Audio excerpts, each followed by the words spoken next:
അയ്യപ്പേട്ടാ, ശ്രീ പത്മനാഭ സ്വാമി ക്ഷേത്രത്തിലെ 13 പവന്റെ സ്വർണ്ണദണ്ഡ് കാണാതെ പോയിരിക്കുകയാണ്. ഫോർട്ട് പോലീസ് ഇപ്പോൾ കേസെടുത്തിട്ടുണ്ട്. ജീവനക്കാർ നിരീക്ഷണത്തിലാണ്. അപ്പോൾ ഈ ഒരു ദണ്ടൊക്കെ കാണാതെ പോവുക എന്ന് പറയുന്നത് നിസ്സാര കാര്യമായിട്ട് നമുക്ക് തള്ളിക്കളയാൻ പറ്റില്ല. പ്രത്യേകിച്ച് പത്മനാഭന്റെ ഒരു കാര്യങ്ങൾ എന്ന് പറയുന്നത് വളരെ രാജകീയമാണ്.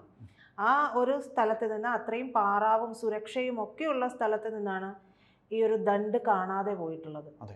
എന്താണ് അതിന്റെ കൂടുതൽ വിവരം? ഇത് 13 പവന്റെ സ്വർണ്ണദണ്ഡാണ് കാണാതെ പോയിരിക്കുന്നത്. ഈ 13 പവന്റെ സ്വർണ്ണദണ്ഡ് കാണാതെ പോവുക എന്ന് പറയുമ്പോൾ ശ്രീകോവിലിന്റെ മുന്നിൽ ശിരസ്, ഉടല്, പാദം, ഇങ്ങനെ 3, അതായത് ശ്രീപത്മനാഭന്റെ അദ്ദേഹം ഇങ്ങനെ അനന്തശയനത്തിൽ കിടക്കുന്ന അതാണ് നമ്മൾ തൊഴുന്നത്. അതെ, ശിരസ്, ഉടൽ, പാദം എന്നിങ്ങനെയുള്ള 3 നമ്മൾ കാണുന്നത് 3 വാതിലുകളിലൂടെ 3 വാതിലുകളിലൂടെയാണ് നമ്മൾ കാണുന്നത്. ഇതിൽ ശിരസിന്റെ ഭാഗത്തുള്ള വാതിലിന്റെ പഴയ സ്വർണം പൂശിയിട്ടുണ്ട്. ഈ ഡോറിലൊക്കെ സ്വർണം പൂശിയിട്ടുണ്ട്. ആ പഴയ സ്വർണം മാറ്റി പുതിയത് പിടിപ്പിക്കുന്നതിന്റെ ഭാഗമായിട്ടുള്ള പണി നടക്കുന്ന അവസരത്തിലാണ് ഈ സ്വർണ്ണ തകിട് ചേർക്കുന്ന പണി നടക്കുന്ന സമയത്ത് സ്ട്രോങ് റൂമിൽ നിന്ന് എടുക്കുന്ന സ്വർണം അതേപോലെ ജോലി തീരുമ്പോൾ തിരിച്ചും വെക്കും. അങ്ങനെ അത്തരത്തിൽ സ്വർണം തൂക്കി നോക്കുമ്പോൾ, ഇത്തരത്തിൽ കൊണ്ടുവന്ന് പണി ചെയ്യാനായിട്ട് തുടങ്ങി തൂക്കി നോക്കുമ്പോൾ ഈ പറയുന്ന ഒരു 13 പവന്റെ ദണ്ട്, 13 പവനാണ്. ഇന്നിപ്പോ ഒരു പവന്റെ വില ആലോചിച്ച് നോക്കുക. അപ്പോൾ ഇത്തരത്തിൽ ഈ സ്വർണ്ണ തകിട് കാഡ്മിയത്തിനോടൊപ്പം ചേർത്താണ് ഇത് വിളക്കി ചേർക്കുന്നത്. ഈ സ്വർണം കാഡ്മിയവും സ്വർണ്ണത്തകിടും കൂടെ ചേർത്താണ് ഇത് വിളക്കി ചേർക്കുന്നത്. അതായത് ഇപ്പോ സ്വർണം പൂശുന്ന പണിക്കാർ അവിടെ ഉണ്ട്. തീർച്ചയായിട്ടും പുറത്തുനിന്ന് സ്വർണം പൂശുന്ന പണിക്കാരുണ്ട്. പക്ഷേ ഈ സ്വർണ്ണദണ്ഡ് എല്ലാ ദിവസവും രാവിലെ എടുക്കുകയും അപ്പോഴും തൂക്കി നോക്കും, തിരിച്ചെടുത്ത് വെക്കുമ്പോഴും പണി കഴിഞ്ഞ ശേഷവും തൂക്കി നോക്കുക. അതുപോലെ തൂക്കി എടുത്ത് സ്ട്രോങ് റൂമിൽ വെച്ചു. പിറ്റേ ദിവസം ദണ്ട് കാണാനില്ല. അപ്പോ നമുക്ക് ഒരിക്കലും അതില് ഈ പറയുന്ന പണിക്കാരെ സംശയിക്കാനായിട്ട് ഇടയില്ല എന്ന്. തീർച്ചയായിട്ടും അങ്ങനെ തന്നെയാണ് അവിടെ നിന്നുള്ള സംസാരവും വരുന്നത്. കാര്യം ഈ സ്വർണ്ണപ്പണിക്കാരെന്ന് പറഞ്ഞാൽ അവർ പുറത്തുള്ള ആൾക്കാരാണ്. അവരെ സംബന്ധിച്ച് പണി ചെയ്യുന്ന സമയത്ത് മാത്രമാണ് അവർ സ്വർണം ഉപയോഗിക്കുന്നത്. അവർ ഈ കാണുന്ന ദണ്ഡായാലും സ്വർണ്ണമായാലും ഭഗവാന്റെ മുന്നിലുള്ള ഡോറിൽ പിടിപ്പിക്കേണ്ടെന്നുള്ള അവരുടെ ജോലി അവർ ചെയ്യും. ആ ഒറ്റക്കൽ മണ്ഡപത്തിൽ, ക്ഷേത്രത്തിന് മുന്നിൽ കാണുന്ന ഒറ്റക്കൽ മണ്ഡപത്തിലാണ് ഈ പണി നടന്നുകൊണ്ടിരിക്കുന്നത്. അപ്പോൾ ഈ പണി നടക്കുന്ന സമയത്ത് ദർശനം പോലും നിയന്ത്രിക്കും. പുറത്തുള്ള ആൾക്കാരെ ക്യൂ നിർത്തി കാണുന്നത് പോലും നിയന്ത്രിക്കും. അത് പറയുക തന്നെ ചെയ്യും, കാണാൻ പറ്റില്ല, അവിടെ പണി നടക്കുകയാണ്. അപ്പോൾ ഇത്തരത്തിൽ പ്രീത പറഞ്ഞതുപോലെ ഈ പണി നടക്കുന്ന ജീവനക്കാർക്ക് മാത്രമേ പുറത്തുള്ളതുള്ളൂ. ബാക്കിയെല്ലാം സുരക്ഷാ ഉദ്യോഗസ്ഥരാണ്. ഈ തലേ ദിവസം വെച്ച സാധനം തൊട്ടടുത്ത ദിവസം കാണാതെ പോവുകയാണ് എന്നുണ്ടെങ്കിൽ സുരക്ഷാ ജീവനക്കാർ മാത്രമല്ല, DYSP റാങ്കിലുള്ള പോലീസ് ഓഫീസർമാർ വരെ അവിടെയുണ്ട്. അതെ, കനത്ത സുരക്ഷയാണ്. ഞാൻ പോയിട്ടുണ്ട് പത്മനാഭസ്വാമി ക്ഷേത്രത്തിൽ. അപ്പൊ നിങ്ങൾ പോകുമ്പോ പോലീസ് ഉണ്ടല്ലോ. ഞങ്ങളൊക്കെ ഈ 10 കൊല്ലത്തിന് ദേവസ്വമല്ല, തിരുവിതാംകൂർ തന്നെയുള്ള ആ ഉദ്യോഗസ്ഥരുണ്ട്. പോലീസ് വിഭാഗവും അവിടെയുണ്ട്. അപ്പൊ അത്രയേറെ കനത്ത സുരക്ഷയുള്ള ഒരു സ്ഥലമാണ് ആ സ്ഥലത്ത്. കിഴക്കേ നട, പടിഞ്ഞാറേ നട, തെക്കേ നട, വടക്കേ നട, ഇത്രയും നടകളുണ്ട്. ഈ നടകളിലൂടെ ഏത് നടയിൽ കൂടെയാണ് പ്രീത കയറി എന്നുള്ളത് ഇപ്പൊ ചോദിച്ചാൽ ഇത്രയും വലിയ ക്ഷേത്രമുണ്ട്, പ്രീതയ്ക്ക് പറയാൻ പറ്റില്ല. ഒരു എത്തും പിടിയും ഇല്ല. അതിനകത്ത് നമ്മൾ ചെന്ന് കയറുമ്പോൾ നമുക്കൊരു വല്ലാത്ത ഭ്രമം ഉണ്ടാവും.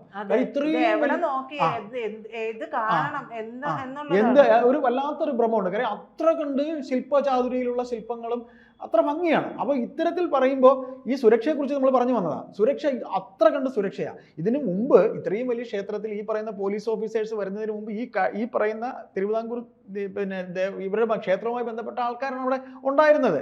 അപ്പോൾ എന്ത് കുത്തഴിഞ്ഞ രീതിയിലായിരുന്നുള്ളത്.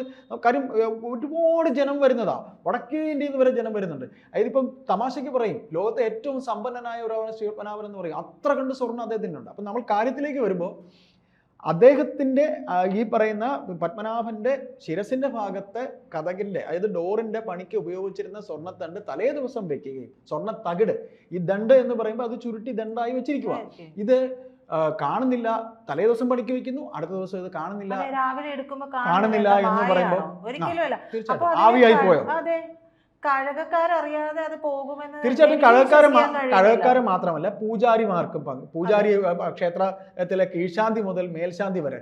ഇപ്പം നരസിംഹമൂർത്തിയുടെ അവിടെ പുറപ്പെട ശാന്തിയാണെന്ന് തോന്നുന്നു. അതുപോലെ പത്മനാഭസ്വാമി ഈ അനന്തശയനത്തിന് പുറമെ 3 ചെറിയ വിഗ്രഹങ്ങളുണ്ട്. വിഷ്ണു, ലക്ഷ്മി, പിന്നെ അങ്ങനെ അങ്ങനെ 3 ചെറിയ വിഗ്രഹങ്ങൾ, പിന്നെ ശിവഭഗവാന്റെ, ഇങ്ങനെയൊക്കെ തന്നെ ഉണ്ട്. വളരെ മനോഹരമാണ് അത് കാണാനൊക്കെ. അപ്പോൾ ഇത്തരത്തിൽ ഈ ഒരു കാര്യം പറയുമ്പോൾ ഒരു അല്പനാളുകൾക്ക് മുമ്പ്, കഴിഞ്ഞ കുറച്ച് നാളുകൾക്ക് മുമ്പ് ഈ ഒരു നാട്ടുകാരുടെ നിലയിൽ ഞങ്ങളുടെ കേട്ടറിവിൽ കേട്ടിട്ടുള്ളത് തൊട്ടു പിറകിലുള്ള തിരുവമ്പാടി കൃഷ്ണനുണ്ട്. ഈ ക്ഷേത്ര കോമ്പൗണ്ടിനകത്ത് പടിഞ്ഞാറ് വശത്ത് കൃഷ്ണനുണ്ട്. വളരെ പവർഫുൾ ആയ കൃഷ്ണനാണ്. തിരുവമ്പാടി കൃഷ്ണ എന്ന് വിളിച്ചാൽ വിളി കേൾക്കും എന്ന് പറയുന്നത്. ആ കൃഷ്ണന്റെ ഓടക്കുഴൽ കാണാതെ പോയിട്ടുണ്ട്. ഭഗവാൻ ഇങ്ങനെ ഓടക്കുഴൽ പിടിച്ചു നിൽക്കുന്ന അവിടെ ആ കൈ മാത്രമേ ഉള്ളൂ ഓടക്കുഴൽ. ഇതിനു മുമ്പ് ഞാൻ ചോദിക്കുന്ന, അപ്പൊ ഇതിനു മുമ്പും ഇത്തരത്തിലുള്ള സുരക്ഷാ വീഴ്ച നിരവധി ഉണ്ടായിട്ടുണ്ട്. അത് ഈ പറയുന്ന പോലീസ് ഉദ്യോഗസ്ഥർ വന്ന ശേഷം ഈ വീഴ്ച എന്ന് പറയുമ്പോൾ അതൊരു വലിയ വീഴ്ച തന്നെയാണ്. അതെ, തീർച്ചയായിട്ടും. അതിനു മുമ്പാണെങ്കിൽ ഈ ജീവനക്കാരെ കുറ്റം പറയും.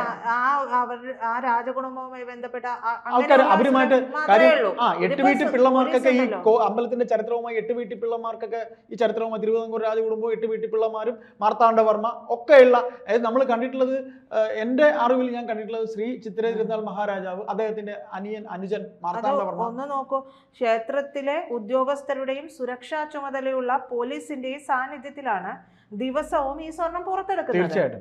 സ്വർണം സൂക്ഷിക്കുന്ന സ്ട്രോങ് റൂമിനുള്ളിലെ പെട്ടിയുടെ താക്കോലും അകത്ത് ഒരു വാതിലിന്റെ താക്കോലും ജീവനക്കാരുടെ കൈവശവും, സ്ട്രോങ് റൂമും പുറമേ നിന്ന് പൂട്ടുന്ന താക്കോൽ പോലീസിന്റെ കൈവശമാണുള്ളത്. തീർച്ചയായിട്ടും പോലീസിന്റെ കൈവശമാണുള്ളത്. അപ്പോൾ ഇത് ഏത് സമയത്ത്, ഇപ്പം നമ്മൾ പറഞ്ഞു സ്വർണ്ണപ്പണിക്കാർ വന്ന് പണി ചെയ്ത് പോകുന്നതാണ്, അവർക്ക് പങ്കില്ല എന്ന് പറയുമ്പോൾ ചിലപ്പോൾ നമുക്ക് കണ്ണും പൂട്ടി പറയാനും പറ്റത്തില്ല. കാര്യം സുരക്ഷാ ജീവനക്കാരവിടെ ഉണ്ട്, പോലീസുണ്ട്. പിന്നെ നമ്മളീ പറയുന്ന കഴകക്കാരെ കുറ്റപ്പെടുത്തുമ്പോഴും തീർച്ചയായിട്ടും കുറ്റപ്പെടുത്തിയല്ല, അതെ, അവരറിയാതെ നടക്കില്ല എന്ന് പറയും. അതെ, തീർച്ചയായിട്ടും. കാര്യം വെച്ചാൽ അവിടെ നിരവധി പണിക്കാർ, ഒരുപാട് ചേച്ചിമാരൊക്കെ ഉണ്ട്, ഈ സ്വീപ്പർ പണിക്കുള്ളവർ, ജോലിക്കാരൊക്കെ ഉണ്ട്. പക്ഷേ ഇത് നമ്മൾ ഒരു 2-3 ഗ്രൂപ്പായിട്ട് തിരിക്കുമ്പോൾ, ഒന്ന് ഇത്തരം പണിക്കാര്, 2 പോലീസുകാര്, സുരക്ഷാ ജീവനക്കാർ, അവിടുത്തെ സുരക്ഷാ ജീവനക്കാരായ പോലീസുകാർ, അത് DYSP റാങ്ക് മുതൽ ഇങ്ങേറ്റം വരെയുള്ളവർ. പിന്നെ പണിക്കാര്, ഈ പണിക്കാര് ഇനി നമുക്ക് പറയാൻ പറ്റില്ല, നമുക്ക് എങ്ങനെയാണ് കാര്യം, അതിന് നമുക്ക് പ്രഡിക്ഷൻ ഒന്നും പറയാൻ പറ്റില്ല. പക്ഷേ ഇതൊരു വൻ വീഴ്ച തന്നെയാണ്. കാര്യം തുടക്കം മുതൽ 2011 ഹൈക്കോടതി വിധി വന്ന് ക്ഷേത്രം ഭരണം എന്ന് പറയുന്നത് സർക്കാർ കൂടി ഏറ്റെടുക്കണമെന്ന് പറയുമ്പോൾ നിരന്തരം വിതർക്കങ്ങൾ നടന്നൊരു സംഭവമാണ്. കാര്യം ഇന്നും ഈ ക്ഷേത്രം എന്ന് പറയുന്നത് തിരുവിതാംകൂർ രാജകുടുംബത്തിന്റെ ക്ഷേത്രം തന്നെയാണ്. അത് അവിടെ നാട്ടുകാർ അംഗീകരിക്കുന്നുണ്ട്, ഈ മാളവരെല്ലാവരും, ലോകരെല്ലാം അംഗീകരിക്കുന്നുണ്ട്.